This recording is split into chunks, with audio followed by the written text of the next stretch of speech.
Hi you guys, good morning. Welcome to the channel. It's all Grady. I'm Denise. I'm Marcel. And that's Gage.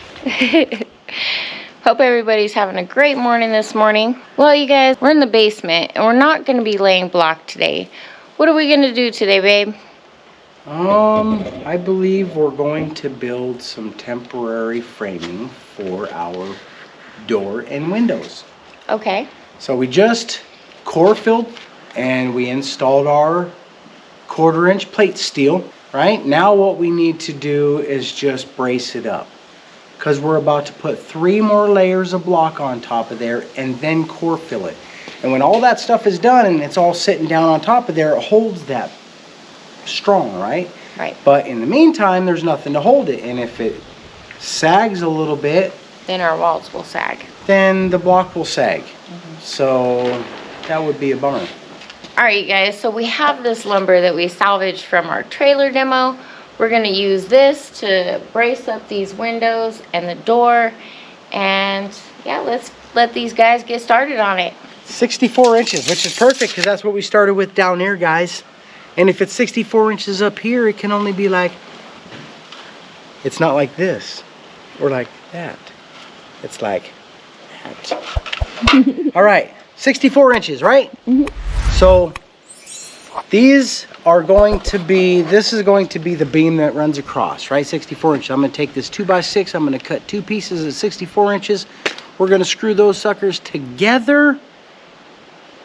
And then we'll take you to the next step right after that, because I'm not exactly sure yet.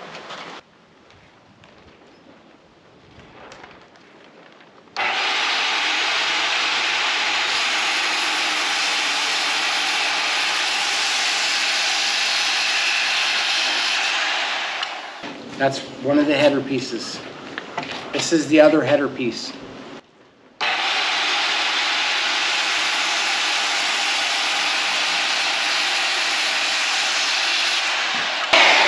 And this is the drop piece, which we will probably try to use elsewhere, because I see it working like right here. Because once again, we don't even have to do this on this one.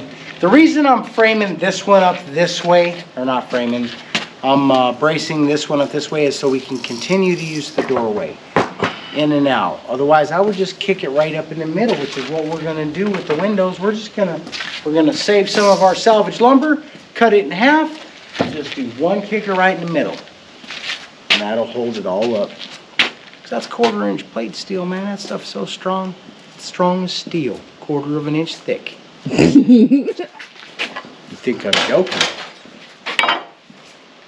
All right, so the next one is, we're going to screw those together. Let's get them over here.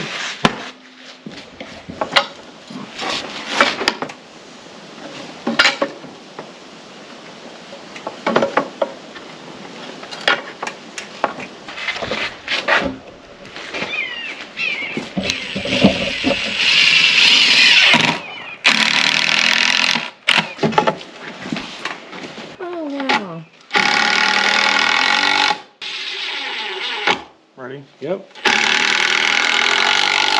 Pretty nifty, huh? Yeah, that worked out pretty good, man. I've seen that stuff on YouTube. Amazing. Amazing what you'll learn. Yeah. All right.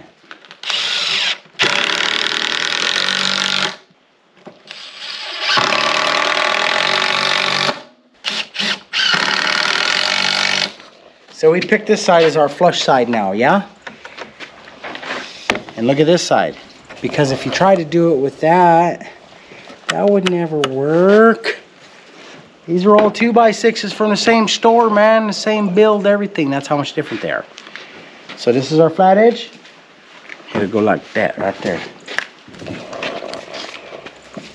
Yeah, and then put a leg and a leg.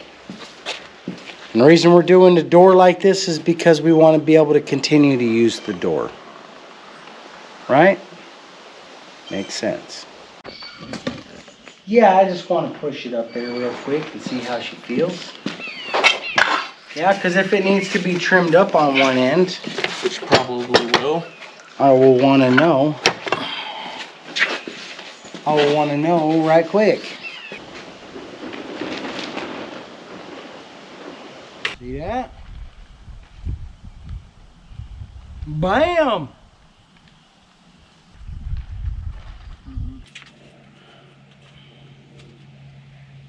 Okay. Send the blind guy up. Okay.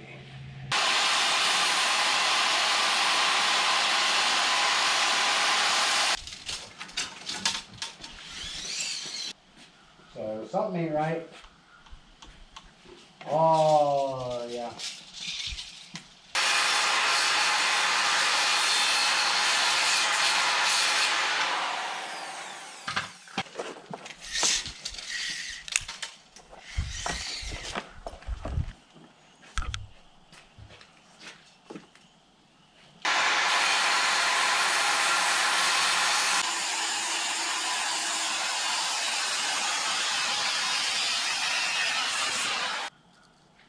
Right.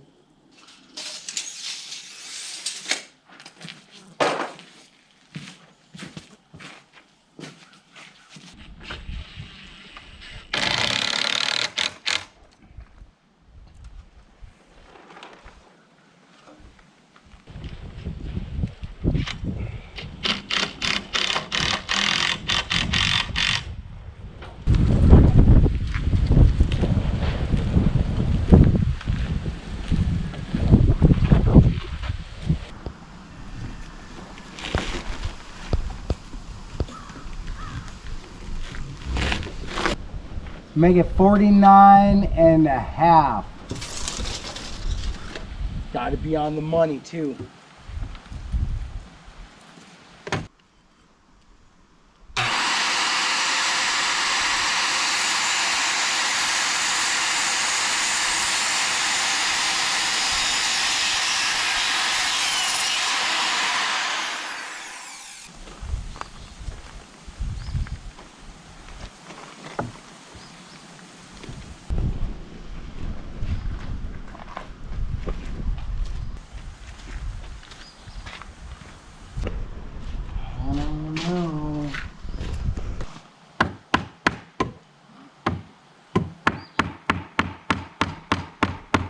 Real tight. Because it could drop back down. Okay, hold on. Hold that. So what happened? Let's see. Where's the tape measure at? Yeah, just a little bit. So let's take off.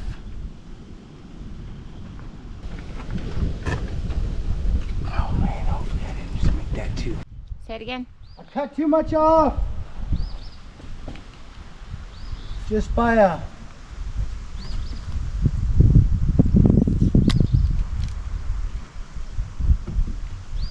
just a smidgen, but that's too much.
Almost perfect.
section.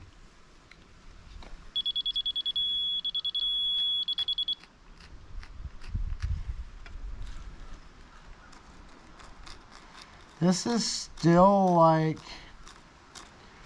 there's gonna be variations, you know?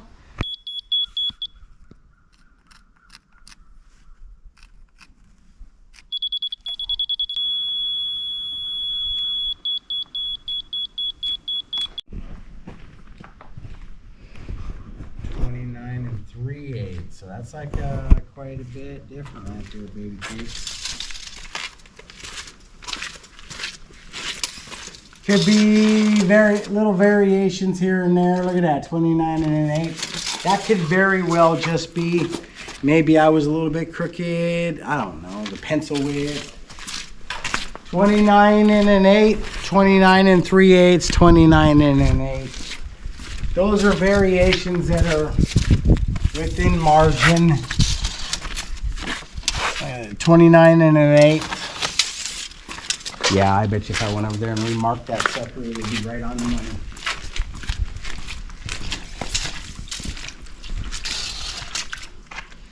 Oh, lordy. So this one's 29 and 3/8 as well. It's a little concerning because that's a 1/4 inch. I don't like that. And then this one is, what the world? 21 and a 1/4. We're off a whole block. I'm gonna say that that little bit of 1/4 is probably not even, that was probably just little variations in, because let's see what this one is. 29 and barely a 1/4, like 3/16, so that's like a 1/16 out different. So it can't be that far off, right? See, I can actually, it's not that far off. We're doing really good. So good that I'm feeling so much better now, because I was like, oh, what if, because we didn't even check. I mean, the only check we've done so far, and we're like 3 rows out, and we're not even really 3 rows out. We're 2 rows out because we're actually only 1 row out, because the next row has to be what it has to be because we have 1/4 inch plate, right? The last one is the one that we cut out, so there's not a lot of play there. Well, you guys, we're up here and we're measuring to see how level we really are, because, well, tell them what you noticed, babe, when we were working. Because we like to run plumb level square, we use our levels a lot. And because I would run from one side of the jam to the other, I was like, it looked like everything was leaning. And it's really hard to determine that when one block could be off just a little bit, or you're using old lumber. So when you pull a measurement on one piece of that lumber and it varies from the other, it can really do some psychological stuff to me. So in my head, I thought, oh my goodness, we could be out, because we never checked. The only check we've done is we determined that corner and this corner are exactly the same. So we made those 2 corners our, you know, it's our corner. Measuring corners. Yes, it's our corner. So we measure that, and we measure this, and we bubble this side, and we bubble that side. So we move it up. So, but That is my responsibility, so if plumb it's out, if it's out, it's my fault. yeah, I'm certain they've seen me look at the bubble quite a few times on the videos. But it is your responsibility, because you're asking a blind guy to see the bubble. True enough. You know what I'm saying? And I'm just going to tell you that that little bit, a 1/4 of an inch variation is very well possible, but it is definitely not bad, because look, like there's no definitive spacers or nothing. This is all laying on a grout line that we determined was the right consistency, and we built on it all the way up. And it would be way easier if it was just exact measurements, setting on exact measurements, but it's not. Right. It's a little fluff here, little fluff there, so these do a little of this and a little of that. But for the most part, I mean, it's pretty sweet. uniform and They are so sweet. Our blocks are so, this job is better than I actually thought we would do. The only thing I would do differently, I probably shouldn't even say it now, but I'm gonna anyways, because you can just edit it out if you want. I'd put those stringer poles on the inside. The reason I would do that is because the string line side is always much flusher. Because we flush up the string line side, right? Right. And we push all the slop to the other side, the opposing side. I would have rather this slop been to the outside because we're definitely going to cover it up out there, right? But in here now, but it's going to give it some dimension because like one block is just a little bit bigger than the other. So it goes, you know, it's just a little micro differences here and there. And we'll probably just have to frame it up and cover it because I don't know if I can live this way. No, it looks sweet. Another thing is like this stuff here, the little grouts where we got a little messy. That's sad, but we can get it off there. We're just gonna have to spend the time to do it. That'll make your paint flash differently than everywhere else. Except for we're going to show you a trick how to make it all flash the same, even if there is something ugly like that. When the time comes. All right, I think it worked out well, baby cakes. We got to use our laser line again. yeah. We were gonna wait until later, but I'm glad we didn't. So Yeah, because like I was only going to really wait till later because I was afraid of the outcome. So that being said, this looks beautiful. I'm happy as I can be with where we're at right now. I've got a little variation. We can get that out before the end. And whatever's left by the end, we'll get out in the sill plate. So, or whatever it's Woo, called. how exciting, you guys. So we got the windows like braced up, Yep. the door frame braced up.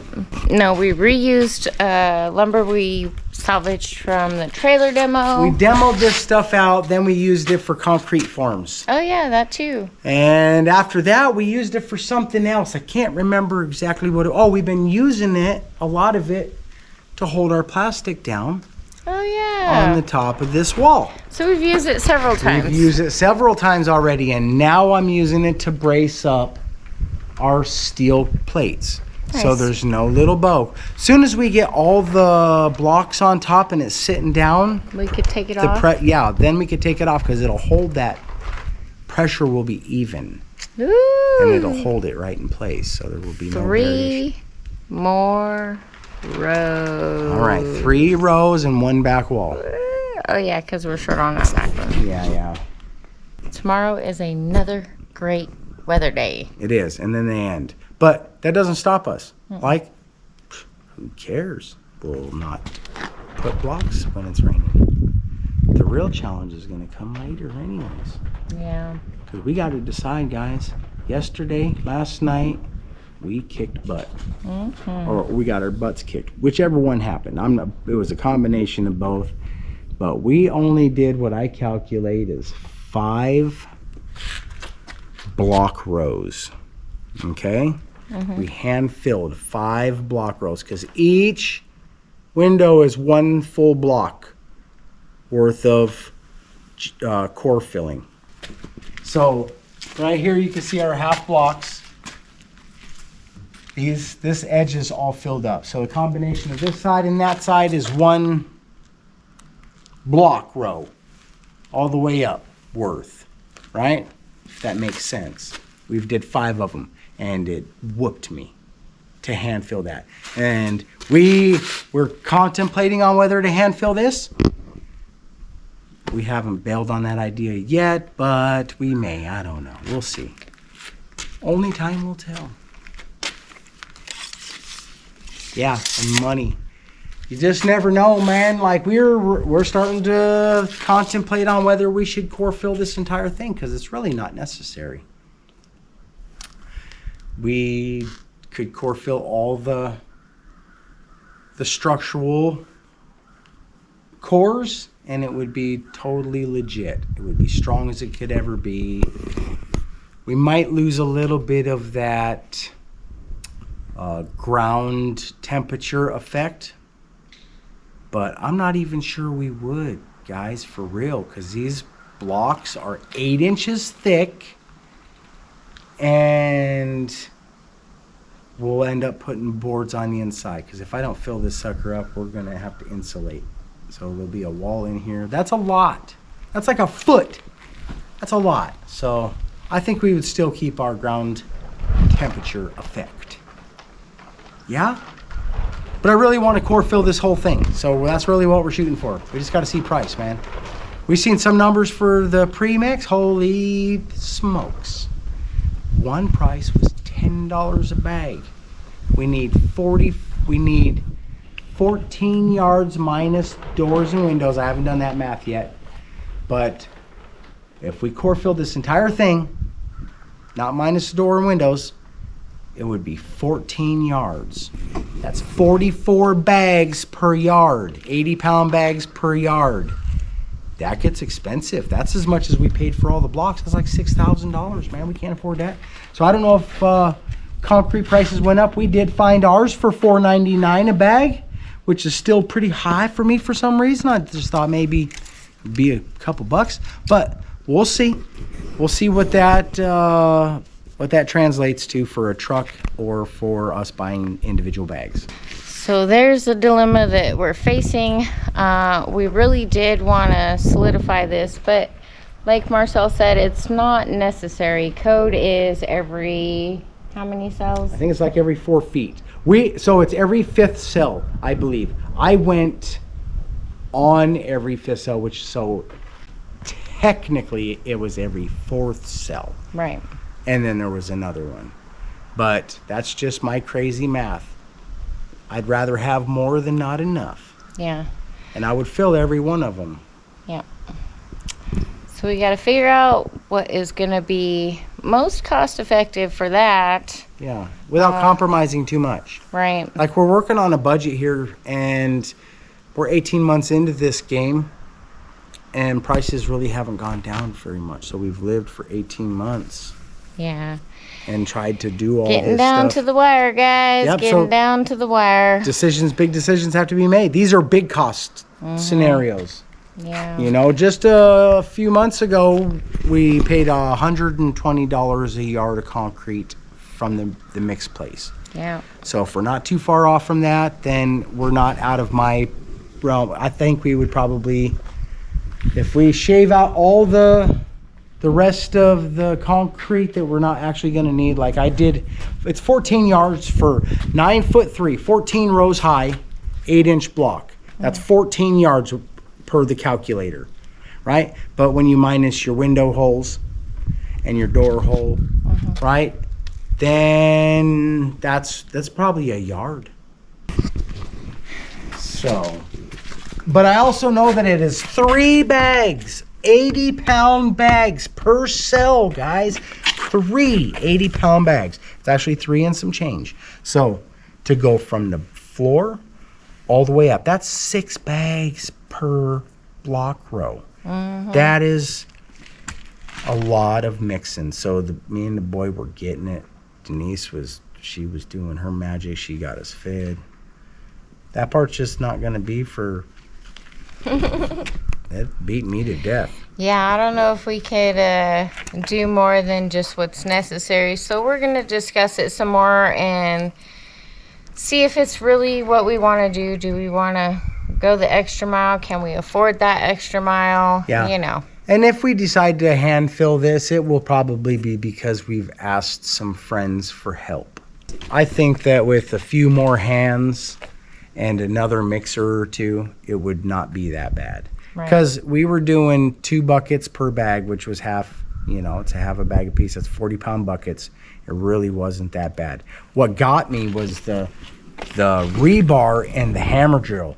So if I had somebody to switch that out with, it would be so fast, you know. And two people mixing, and I think a couple of mixers going might have to actually be the scenario. Thing we need. Yeah, well, unless we just do it, if we order a truck, then no.